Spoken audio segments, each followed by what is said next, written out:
వైకుంఠ ఏకాదశి రేపే కదండి. ఎంతో ముఖ్యమైన రోజు రేపే. వైకుంఠ ఏకాదశి అంటారు, లేకపోతే ముక్కోటి ఏకాదశి అంటారు. ఆ రోజున విష్ణుమూర్తి దేవుడిని లేదా వెంకటేశ్వర స్వామిని ఎక్కువగా మొక్కుతారు. టెంపుల్స్కి కూడా వెళ్తారు. ఎంతో శుభప్రదమైన రోజున విష్ణుమూర్తి తండ్రిని పూజించి స్మరించుకుంటే పాపాలు పోయి మోక్షం లభిస్తుందని నమ్ముతారు. ఈ రోజున వైకుంఠ ద్వారం దర్శనం ఆలయంలో జరుగుతుంది. అందరూ ముక్కోటి దేవతలు కూడా ఆ ద్వారం నుంచే వెళ్ళి దర్శించుకుంటారని నమ్ముతారు.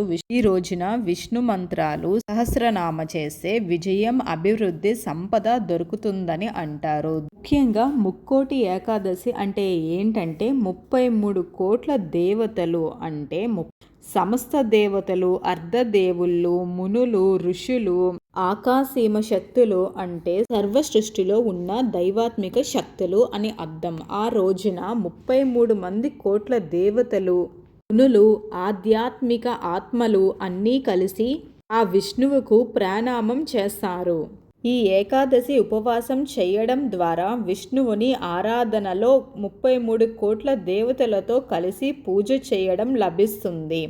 పాపాలను శుభ్రం చేసి విష్ణు కృపతో సంపద, సుఖ సమృద్ధి మరియు మోక్షం లభిస్తుంది.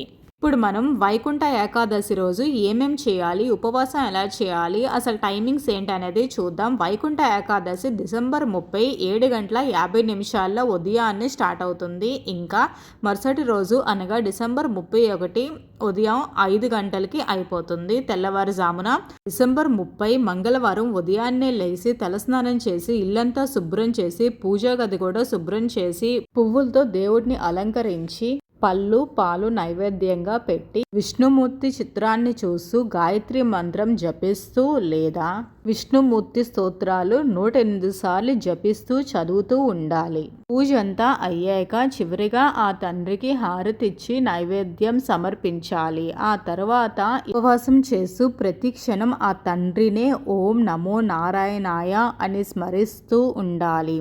మీ ఆరోగ్యం అది సహకరించకపోతే ఉపవాసం చేయకపోయినా పర్వాలేదు. ఆ తండ్రికి అన్నీ తెలుసు కదా. ఒకవేళ మీరు ఉపవాసం చేయాలని సంకల్పించుకుంటే మీరు పళ్ళు లేదా పాలు అయినా తీసుకోవచ్చు. ఇంకా సాయంత్రం కూడా దీపారాధన చేసి ఆ తండ్రిని స్మరిస్తూ ఉండాలి. ఇంకా డిసెంబర్ 31 తెల్లవారుజామున 5 గంటల లోపే పూజ అంతా పూర్తి చేసుకొని నైవేద్యం సమర్పించి ఉపవాసాన్ని ముగించాలి. ఇలా సులభంగా మనం పూజ చేసుకోవచ్చు. వైకుంఠ ఏకాదశి రోజు ఇలా చేయండి. ముఖ్యంగా మీరు గుర్తుపెట్టుకోవాల్సింది భక్తి, శ్రద్ధ, శాంతితో ఆ తండ్రిని పూజిస్తే అంతా మంచి జరుగుతుంది. ఓం నమో నారాయణాయ.